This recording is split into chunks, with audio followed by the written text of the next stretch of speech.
Halo. Nah, oke. Oke, selamat pagi anak-anak kelas 11 IPA dan IPS. Mari kita lanjutkan materinya. Minggu lalu kita sudah membahas mengenai peran tokohnya, ya. Sekarang kita bahas mengenai perjuangan mempertahankan kemerdekaan. Kenapa bisa dikatakan seperti ini, perjuangan? Karena memang ketika kita merdeka atau ketika kita proklamasi, kita belum diakui secara de jure, ya. Oke, oleh siapa? Tentunya oleh Belanda dan sekutunya gitu. Oleh karena itu, waktu itu tentara sekutu atas nama Afne datang lagi ke sini. Ternyata dia memboncengi tentara Belanda, ya. Namanya tentara Nica gitu, ya.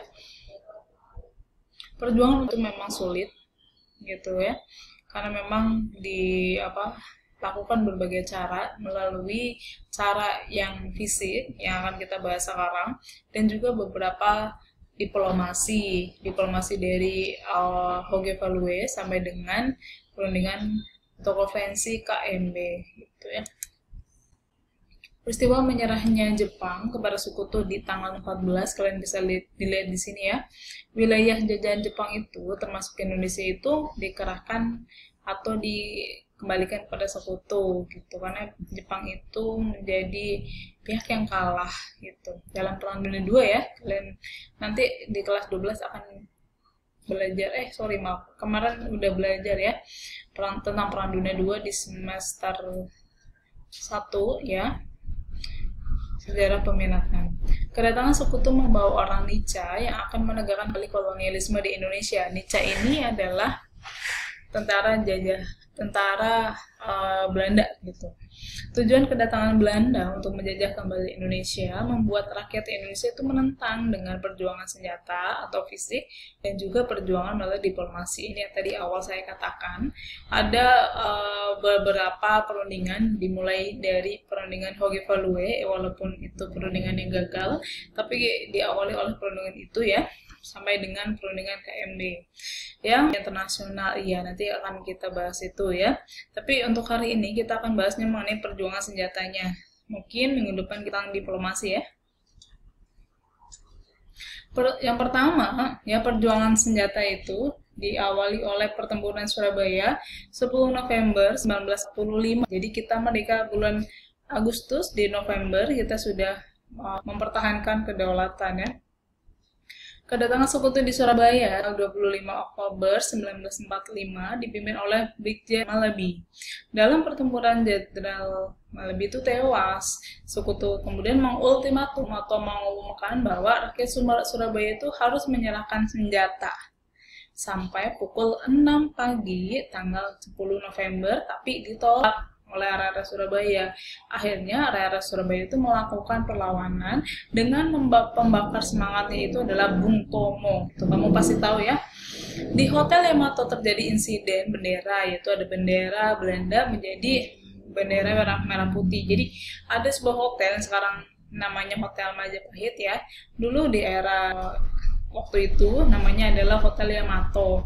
Hotel Yamato ini, ya, dikibarkan bendera Belanda, yaitu warna bendera merah Belanda, ya, pastinya, ya. Terus kemudian yang warna birunya itu dirobek, hasil tinggal warna merah dan putih gitu, ya. Terus pertempuran yang memakan korban cukup banyak itu diperingati sebagai Hari Pahlawan. Ini secara ringkasnya berkaitan dengan pertempuran Surabaya. Di sini kita lihat Tomo dari tokoh Surabayanya, sedangkan Jenderal Malabi dari Afne. Ini Malabi itu adalah Jenderal Afne berkewarganegaraan Inggris.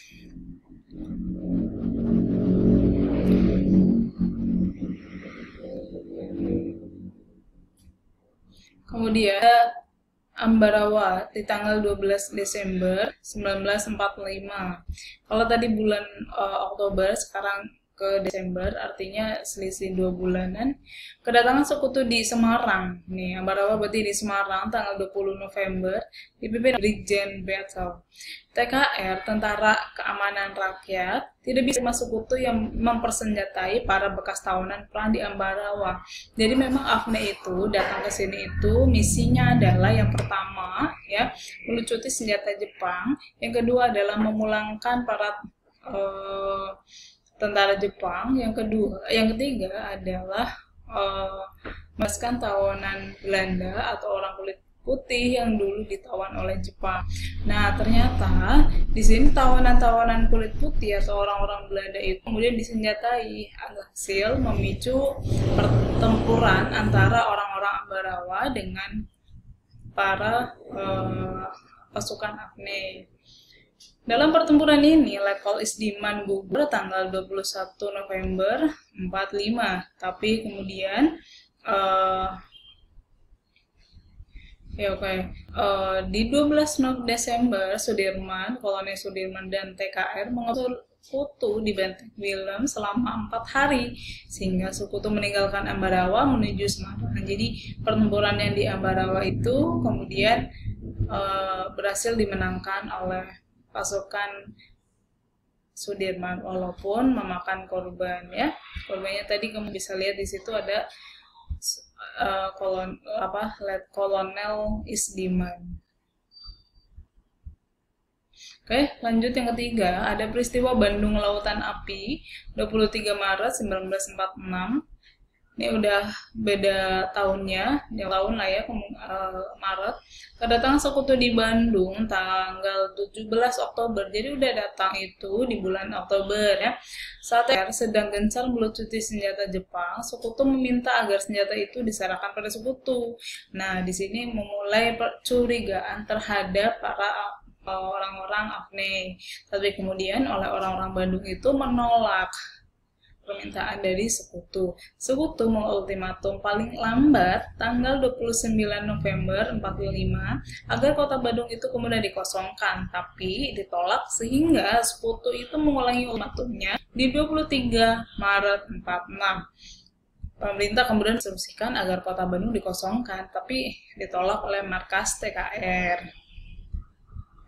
Akhirnya, dengan berat hati TKR meninggalkan kota Bandung, tetapi terlebih dahulu membumi hanguskan kota Bandung bagian selatan yang dikenal dengan peristiwa Bandung Lautan Api, karena hampir seluruh gedung itu dibakar.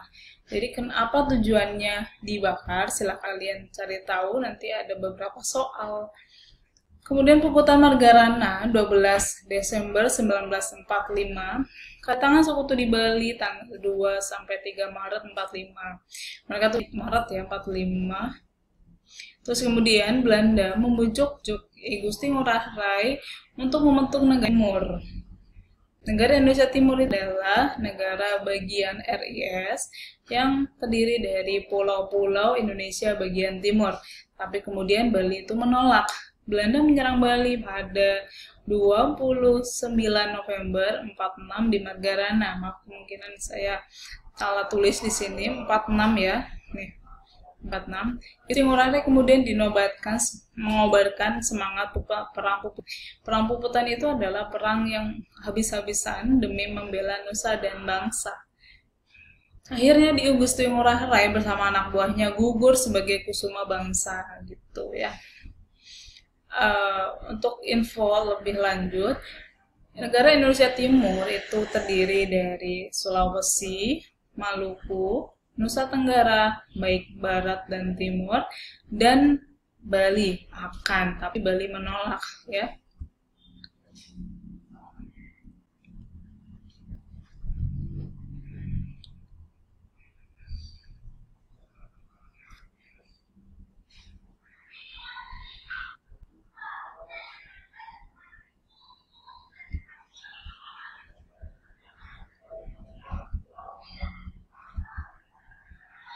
Bentar ya.